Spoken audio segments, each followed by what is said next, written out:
बिस्मिल्लाहिर्रहमानिर्रहीम। एक दफ़ा का ज़िक्र है, एक बादशाह को 2 बाज़ तोहफ़े में मिले। इसने इतने खूबसूरत परिंदे कभी नहीं देखे थे।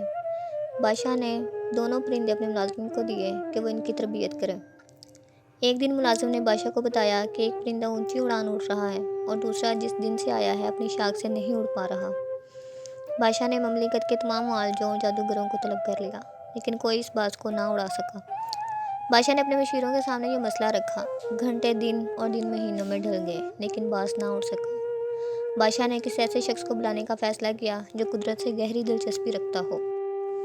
बादशाह ने अपने मशीरों को हुक्म दिया कि किसी ऐसे शख्स को ढूंढ कर लाओ जो बरसों जंगलात में गुजार चुका हो। अगले दिन बादशाह बाज़ को महल के बागों में उड़ता हुआ देखकर हैरान रह गया। बादशाह ने इस शख्स को तलब किया जिसने बाज़ को उड़ाया था। इस शख्स को बादशाह के सामने पेश किया गया। बादशाह ने पूछा, तुमने बाज़ को कैसे उड़ाया? वो मुस्कुराकर बोला, मैंने वो शाख काट दी जिस पर बाज़ बैठा था। आगे बढ़ने के लिए मौके बहुत हैं, लेकिन हम आगे बढ़ने की कोशिश नहीं करते। हम अपने आसाइशों से कदम बाहर ही नहीं निकालते। नई आजमाइशें और नए तजर्बे ही ज़िंदगी में आगे बढ़ने की वजह बनते हैं। आजमाइशों का मुकाबला करें, यही कामयाबी का वाहिद रास्ता है। शुक्रिया।